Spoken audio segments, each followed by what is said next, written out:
Some can stay here. Yep. Join you later. Some. There we go. There you go. Thank you. Okay. So good afternoon, and thank you for joining us. I want to start by thanking our host, Anne Arundel County Police Chief Amal Owid. Thank you for the work, your leadership.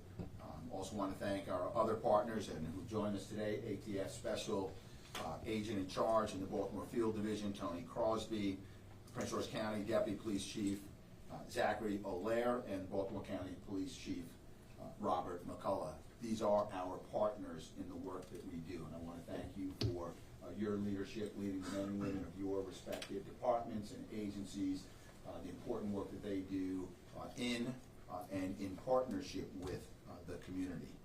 Today we're here to announce indictments of 4 defendants for their role in a string of burglaries at federal firearm licensees, commonly known as gun stores, in Anne Arundel County, in Prince George's County, and Baltimore County.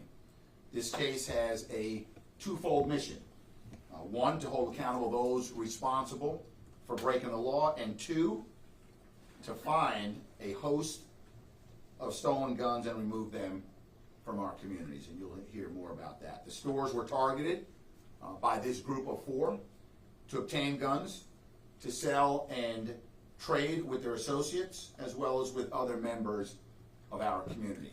And when I say members of our community, I mean individuals who, under the law, are not allowed, they are not permitted to carry firearms. This organization was responsible for at least 10 crimes across 3 counties, which includes 7 attempted commercial burglaries and 3 successful burglaries. The defendants include 2 juveniles and 2 young adults, all under the age of 21. Altogether, the organization stole 81 firearms and 10 replica firearms. Unfortunately, only 6 firearms have been recovered at this point. So while I'm here today to announce indictments, we're standing before you with a critical request to the community for help from the community to please speak up if you know anything about these crimes. The men and women of our area law enforcement agencies are working to recover all of the stolen guns, dozens of them, to remove them from our streets. In this crime spree, stores operated by hard-working business owners were ransacked and destroyed, losing over $50,000 in inventory. Of the 81 stolen firearms, we know that some were sold to other minors. We also know that others, suspected of crimes, found out that the group had stolen these firearms and robbed them on multiple occasions. These stolen guns have passed hands, the hands of children and others who are not allowed to possess them. This is unacceptable. Of the 6 firearms that were recovered, all were recovered from the hands of minors and other people who are prohibited from possessing firearms. It's when these guns fall into the hands of those who are banned from possessing them, that's what creates the greatest danger in our community. We must put a stop to this and get these guns off our streets. Those who steal, those who unlawfully possess, and those who illegally sell these deadly weapons need to be held accountable. These indictments send a clear message to anyone who engages in the illegal transfer of firearms that you will be found and you will be prosecuted to the full extent of the law. Since I took office 18 months ago, now 19 months ago, my organized crime unit has participated in numerous investigations with our law enforcement partners that have resulted in the seizure or recovery of more than 200 illegally possessed firearms. These investigations are not easy. They take time and dedication, often putting the men and women in uniform at risk. This investigation that we're talking about today was led by my organized crime unit and the Office of the Attorney General, and included the Bureau of Alcohol, Tobacco, and Firearms, or ATF, the Anne Arundel County Police Department, Prince George's County Police Department, and the Baltimore County Police Department. None of this would have been possible without your partnership and commitment to public safety and to solving these crimes. The detectives, police officers, and my criminal division attorneys worked together to bring these individuals to justice. I sincerely thank you for your strong work ethic and diligence. Now, I would like to turn things over to, and as I do, I want to thank Katie Dorian, Chief of my criminal division, for her leadership. I want to turn this over to Katie for more facts about this case. Katie? Good afternoon. As the Attorney General said, these cases are the latest effort by our Criminal Division's Organized Crime Unit to combat the illegal possession of handguns throughout Maryland. Before I get into the facts of the case, I just want to emphasize that all of the defendants are presumed innocent unless and until we prove their guilt beyond a reasonable doubt in a court of law. An indictment is not a finding of guilt, but merely an accusation. These arrests and charges culminated from an investigation of a trend of commercial robberies of federal firearms licensees in Anne Arundel County, Baltimore County, and Prince George's County. In total, 4 individuals have been charged with the commission of 3 commercial burglaries, 7 attempted burglaries, and the illegal possession of those stolen firearms.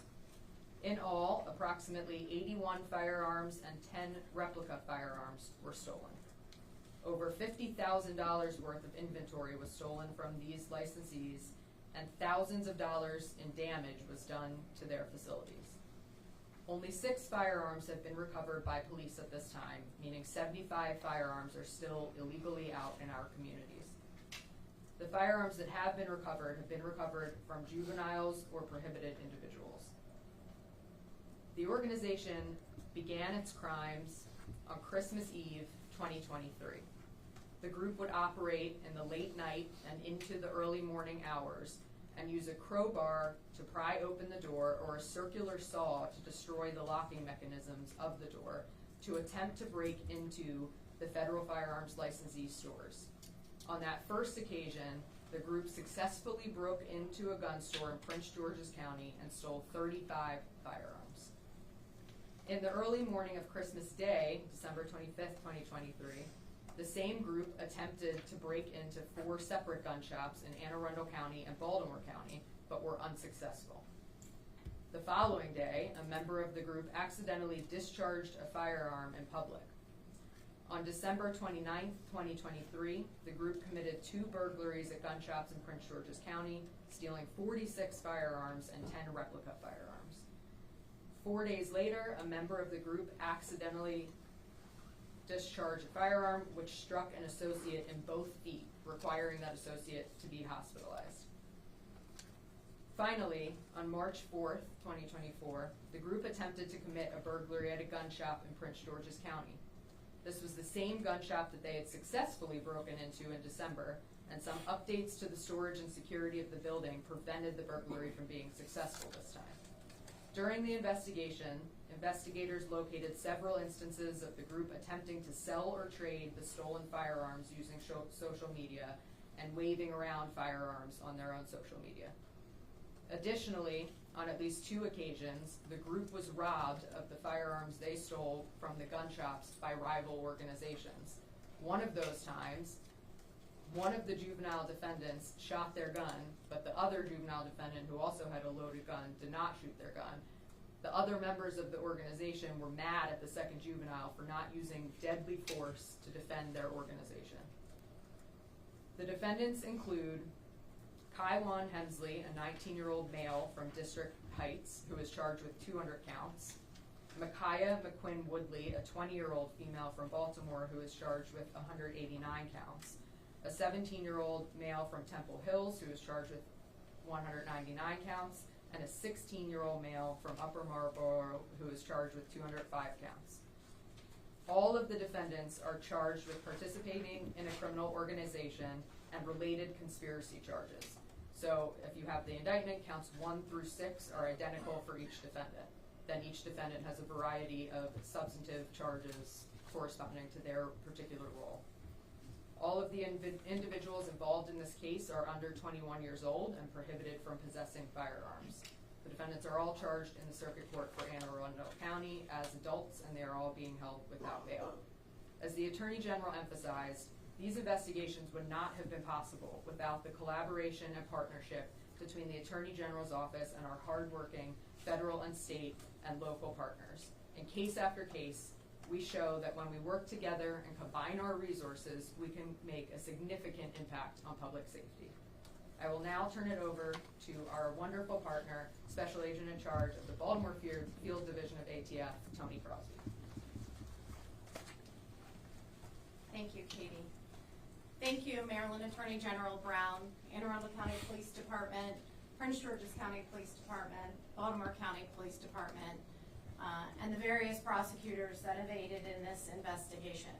We're here today to announce the charges of 4 defendants for burglarizing or attempting to burglarize at least 10 federal firearms licensees, also known as gun shops or stores, in the Washington-Baltimore metropolitan area over a 4-month span earlier this year. As you know, ATF is on the front line in the fight against violent crime, particularly firearms trafficking, such as theft and gun-related violence. But federal firearms licensee thefts result in firearms trafficking because firearms are stolen. When the firearms exit illegal commerce and enter the illegal market, they most likely are then in the possession of people that cannot legally possess firearms and often are used to commit violent crimes. ATF is committed to preventing and investigating firearm thefts because these thefts of stolen firearms often end up being trafficked and endangers our communities. This case is no exception. Law enforcement has already recovered some of the stolen firearms, which have ended up in the hands of the wrong people, hands of prohibited persons, hands of juveniles, and hands of those that have no issue with using them in crimes such as shootings that threaten the safety of our communities, like this stolen firearm involved in this case that was recovered. ATF is also responsible for the partnership among federal firearms licensees and law enforcement, ensuring that federal firearms licensees are compliant in the safekeeping of their inventory. This relationship is vital to investigate these burglaries and hold those accountable, as we have done in this case. We are thankful for the cooperation of the victims of these burglaries. ATF will continue to work closely with our law enforcement and prosecutorial partners to hold those accountable for the burglaries of these federal firearms licensees. This investigation will be ongoing until all efforts are made to recover each and every stolen firearm involved in this investigation. Thank you, Attorney General Brown, for your relentless commitment to ensuring these cases are prosecuted to the full extent of the law in order to keep our communities safe from gun violence. I will now turn it over to Anne Arundel County Police Chief Amal Awad.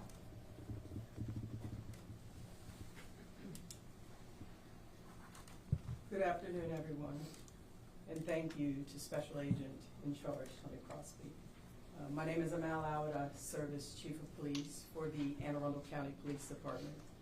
You just heard the announcement of indictments of 4 individuals for their role in a string of burglaries and attempted burglaries at federally licensed firearm stores throughout the region, specifically in Anne Arundel County, Prince George's County, and Baltimore County. These are not victimless crimes. The 5 stores affected in Anne Arundel County were located in Glen Burnie, Pasadena, and Hanover. These incidents took place on Christmas Day last year. While these law-abiding federally licensed retailers and small business owners were home preparing to celebrate the holiday with their families, these suspects were damaging their businesses and attempting to gain access in an attempt to steal firearms. They weren't just damaging their businesses, they were damaging and impacting their livelihoods. And aside from the personal impact of these crimes, there's an immediate threat to our community. While they were unable to steal the weapons from stores in Anne Arundel County, they did manage to steal a significant amount of firearms from other businesses within our region. These weapons were sold and traded on the street to individuals prohibited from possessing and carrying firearms, creating an increased danger for our community members. Many of these weapons still remain, as you've heard, on the streets. Today's announcement is the result of tenacious follow-up investigations and information shared by our agency and amongst our law enforcement partners.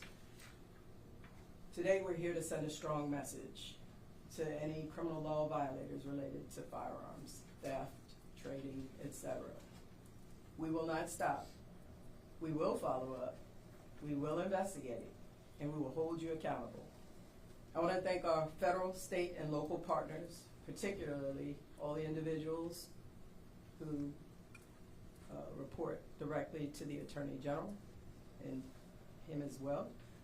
From the Organized Crime Unit of the Maryland Office of the Attorney General, the Bureau of Alcohol, Tobacco, and Firearms, or ATF, the Prince George's County Police Department, and the Baltimore County Police Department for your collaboration and assistance in this investigation. I want to personally thank our officers and detectives whose diligence to gather evidence, follow up on leads, and coordinate with our regional partners also helped to identify and locate these individuals. Your collective efforts help dismantle this criminal organization.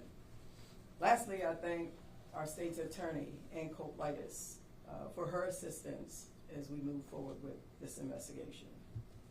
And although we've announced these individuals believed to have been responsible for these crimes, we ask anyone with additional information on any of these incidents or suspects, or if you have knowledge of firearms related to this incident or where they are, please contact the Anne Arundel County Police Department's anonymous tip line at 410-222-4700.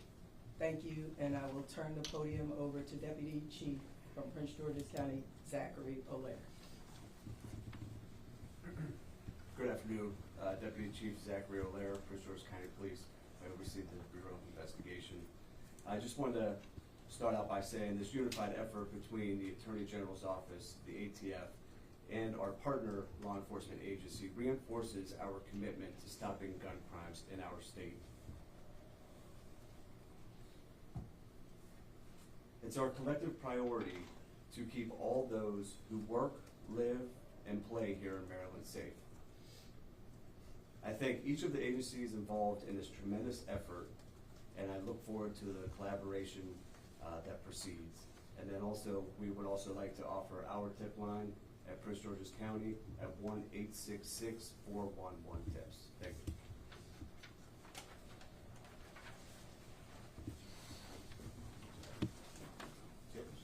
Okay, questions? So I see Mr. Hemsley's charged in the district, federal charges as well, was arrested quite some time ago, with a whole bunch of other folks. How big an organization, you charged 4 here, how big an organization are we talking about if you take into account everything that's charged in the district? Sure. Good afternoon. Paul Halliday, H-A-L-L-I-D-A-Y. I'm the chief of the Organized Crime Unit. So as far as the individual's involvement in other crimes in the District of Columbia, there is some reference in the indictment to there being some group violence between 2 different groups, a rival group, things like that. Our indictments deal exclusively with the thefts in Prince George's and Anne Arundel County and what the group was doing there. But I think there's no doubt that these thefts and the guns that were taken from them were helping to fuel those additional crimes that were occurring in the district and elsewhere, because that's where the guns were going, and that's where the guns were being found. In fact, the indictment lays out that some of them were found during investigations of other cases. Can anybody describe a narrative on some of the crimes that were committed with the 6 guns that you've recovered? They're provided in, so we can only speak to the cases that we're handling and the information that's in the public record. There is the problem is, unfortunately, I think almost all of those cases involved juveniles. So to the extent that we can't speak about juvenile cases and juvenile records, that's what it is. They're in the hands of juveniles. Some of that information is in the indictment, which I think is available and will be distributed to everyone else. The only other gun that was recovered was actually sold at a pawn shop in Maryland by a prohibited person. So in that sense, every single one of the guns that's been recovered so far has been from a prohibited I person. don't think you're violating confidentiality. Just describe the crimes that were committed with the guns. I think Are they carjackings, or are they, what happened? to the extent that I remember, I think 2 of the guns were recovered from individuals that were in a stolen vehicle at the time. So I think that's the extent of what I know at this point. Would you discuss how they got caught? Does social media seal their fate? So most of it is based on the surveillance of the businesses, and then a number of different pieces of evidence, a lot of social media records, a lot of sort of historical phone information that was used to identify the individuals and confirm their involvement. But social media was a big part, a huge part of it. When were the 4 suspects arrested? Okay, 2 of them were actually arrested prior to being indicted, and then one of them's also being held on an unrelated case, but it was a firearm involved case, and they're being held in Prince George's County right now in a pending case. So they've all been, I can't remember the exact dates, but they've all been in now for a few months, since I think at least for a while now. We can get that information afterwards.